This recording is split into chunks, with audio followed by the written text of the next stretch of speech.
Bonjour à toutes et tous, bienvenue dans les coulisses du Grand Lyon. Mon invité du jour est Béatrice de Montilly, bonjour. Bonjour. Vous êtes élue d'opposition dans le 3e arrondissement de Lyon. On vous a vu très présente cet été pour réagir sur le front de l'actualité. Vous avez profité des vacances de Pierre Oliver pour prendre le leadership de la droite lyonnaise? Non, écoutez, j'ai pris la parole quand il m'a semblé utile de prendre la parole. Je ne la prends pas de façon automatique, mais c'est vrai que quand j'ai quelque chose à dire, je parle. Voilà. Vous- Donc il y a eu des sujets pendant l'été, on va en reparler ensemble. Donc pour vous, les sujets de l'été, c'était important d'intervenir sur le Tour de France nudiste qui est passé à Lyon. Vous avez demandé son interdiction. Oui, ça peut paraître anecdotique. C'est quelques Lyonnais, enfin, ou pas Lyonnais d'ailleurs, nudistes qui ont décidé de faire un tour de France pour dire leur volonté de favoriser le vélo. Mais c'est vrai qu'il y a un parallèle avec le Tour de France qui a été refusé par le vrai Tour de France, refusé par Grégory Doucet à Lyon. Moi, je trouve tellement dommage de ne pas profiter de toutes les manifestations qui rassemblent les Lyonnais. Le Tour de France en est une. Que voilà, j'avais fait un parallèle dans un tweet entre ce Tour de France Et vous avez un nudiste et problème le avec les Tour de nudistes France. Pas de du la tout, droite lyonnaise. Vous justement. remontez Non, régulièrement au créneau sur ces sujets-là? non, c'est pas du tout ça le sujet. C'est vrai que je vois pas trop l'intérêt de traverser Lyon tout nu pour défendre le vélo. Là, il y a quelque chose qui m'échappe un peu, mais j'ai rien contre les nudistes. C'est pas là le sujet. C'est plus le parallèle entre refuser le Tour de France à Lyon et accepter des manifestations très militantes. Voilà, c'était une petite pirouette qui a pris. Je pensais pas créer une telle polémique. Ceci étant, je suis contente parce que Vous avez le compris que dès qu'on parcours, parle des nudistes, quand la droite lyonnaise parle des nudistes, ça fait toujours un buzz. en Donc tout on cas, risque de vous entendre parler de ces sujets-là dans les mois qui viennent peut-être, alors. moi j'accepterais très volontiers de répondre, mais en tout cas, j'ai demandé à la préfecture de modifier le parcours et je suis très contente, très satisfaite que la préfète ait décidé de modifier le parcours pour que ces nudistes ne passent pas en plein centre-ville de Lyon.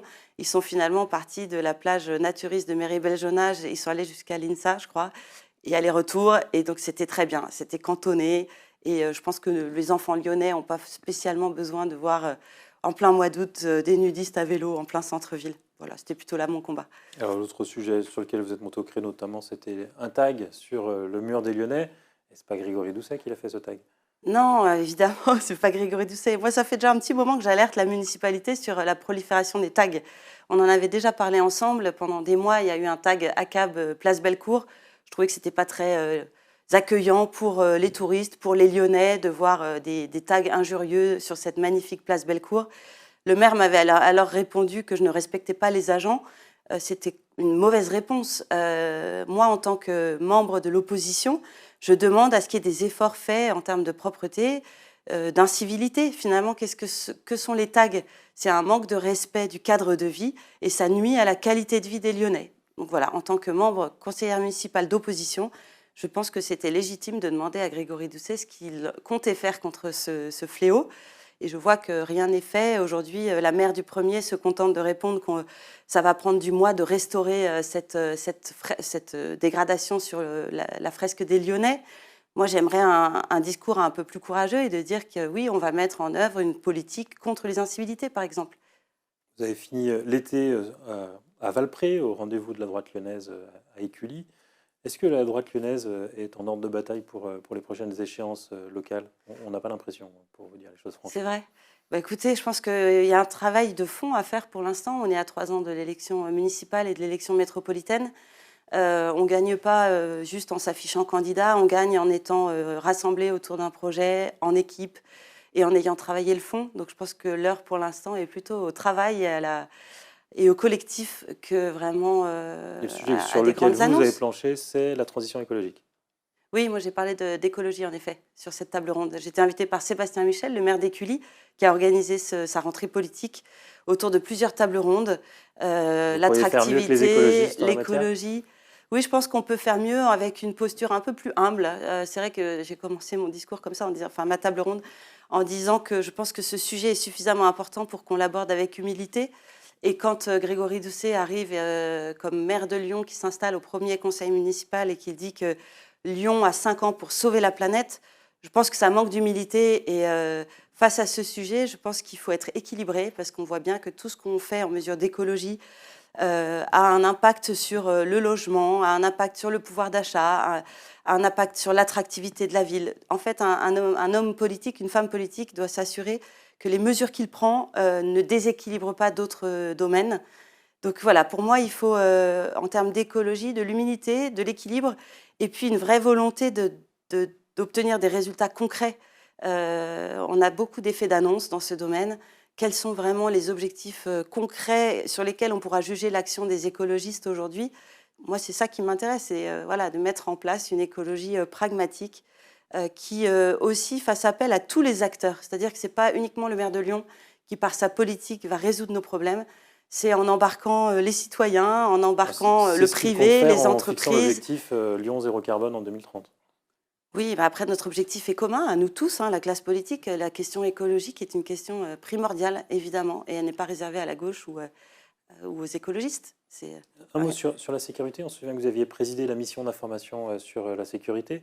Ça s'était terminé un peu dans les polémiques sur l'organisation de la commission, mais avec le recul, les écologistes l'avaient trouvé utile, ça avait permis d'améliorer les procédures. Et vous? Alors moi, j'ai trouvé que c'était, quelque chose de très intéressant parce que ça nous a permis de mener beaucoup d'auditions. On a auditionné, les Vous êtes syndicats de formé. police municipale. Moi, j'ai trouvé ça voilà, moi, c'est mon premier mandat. En termes de formation, j'ai trouvé ça très intéressant. Après, c'est vrai qu'il y a eu beaucoup de frustration dans le déroulé de cette mission. On a voulu interroger, des membres de l'AMF. On m'a dit qu'ils n'avaient pas répondu. Moi, en quelques coups de fil, j'ai trouvé quelqu'un de l'AMF, donc l'Association des maires de France, qui est venu nous donner des conseils. On voulait interroger le maire de Villeurbanne, ça nous a été refusé. On voulait interroger l'ancien maire de Rieux, qui est aujourd'hui député et qui travaille sur ces questions de police municipale. Ça nous a été refusé. On a voulu interroger aussi le préfet à la sécurité, qui a refusé notre... Et au final, est-ce que ça a été utile? Donc, frustration de ne pas pouvoir Est-ce que avoir pu aller au bout situation de de la la... sécurité à Lyon s'est améliorée? Il faut poser la question aux Lyonnais. Il y a 3 sondages qui sont sortis. Un premier de l'IFOP, qui a été d'ailleurs mené par Lyon Mag, qui montre que 2 tiers des Lyonnais estiment que la qualité de vie à Lyon s'est détériorée. On a perdu des places dans les 2 classements, celui du GDD et celui de The Economist. Donc, encore une fois, humilité. Cette question de la sécurité, elle est difficile à Lyon comme dans d'autres villes de France, d'accord, mais on ne peut pas se cacher sur ces problèmes de sécurité au niveau national. Qu'est-ce qu'on peut faire, nous, à Lyon, pour améliorer? Et c'est vrai que quand vous lisez le rapport qui a été remis par la rapporteure, qui est la maire du 7e arrondissement, c'est un peu creux, ça manque un peu d'engagement. C'était une belle occasion pour Grégory Doucet de montrer une réelle volonté d'être acteur de la sécurité à Lyon. C'est vrai que quand on se dit favorable à la... le mot ne me vient même pas tellement... à la... La bienveillance, sécurité, non je ne sais pas. Ah, excusez-moi, ce mot ne me vient pas. Bref, on vous réinvitera pour retrouver la fin oui. là-dessus. Un mot sur l'actualité du moment qui est la rentrée. Le président de la République a émis l'hypothèse d'une expérimentation sur l'uniforme à l'école. Le maire de Pierre-Bénite, de votre parti, Jérôme Moreau, a proposé de sauter sur l'occasion et veut l'expérimenter à Pierre-Bénite. Est-ce que vous voulez l'expérimenter à Lyon? Moi, je suis une libérale et je pense qu'aujourd'hui, ce serait bien de pouvoir donner plus de liberté aux directeurs d'établissement. Mais et moins donc, aux enfants c'est un dans la façon choix. de s'habiller, alors. Pour moi, c'est un choix du directeur d'établissement. Si le directeur d'établissement estime que ça peut être bénéfique pour son école, alors je suis favorable. Je ne pense pas qu'il faille l'imposer forcément à toutes les écoles, mais peut-être que dans certains quartiers, dans certains arrondissements de Lyon, oui, ça peut répondre à un besoin de créer une cohésion au sein de l'école. Après, je trouve que ce débat, il est un peu déplacé à l'heure où, pareil, on perd des places dans les classements sur le niveau en français, en lecture, en mathématiques. Attention à ne pas se tromper de débat. Je pense que là, il y a un enjeu pour l'éducation nationale de travailler sur le niveau des élèves. Attention, de ne pas se tromper. Si vous avez vécu en Angleterre, c'est pas la recette miracle, l'uniforme à l'école?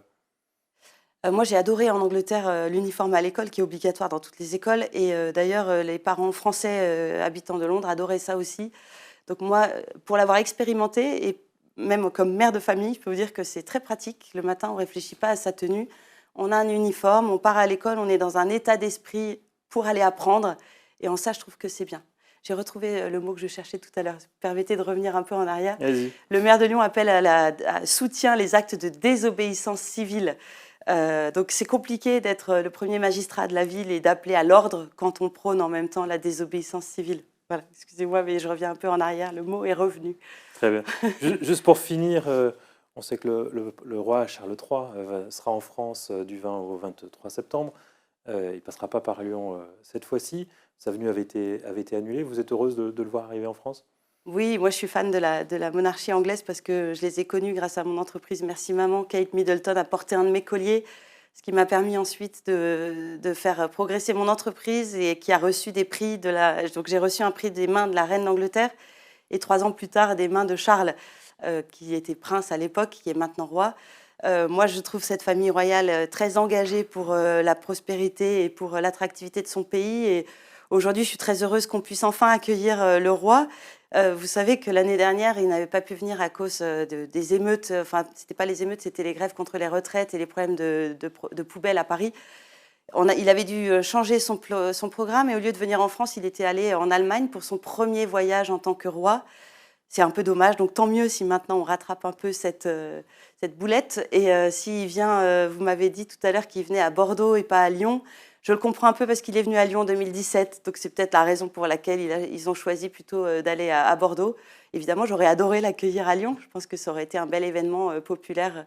D'ailleurs, sa visite à Lyon avait été très bien accueillie. Il était allé visiter les Halles Paul Bocuse et les commerçants des Halles en gardent un très bon souvenir.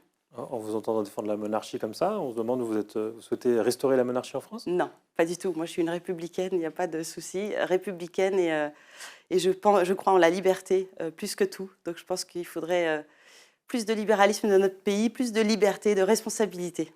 Béatrice de Montilly, je vous remercie. Et moi, je vous dis à demain pour une nouvelle émission des coulisses du Grand Lyon.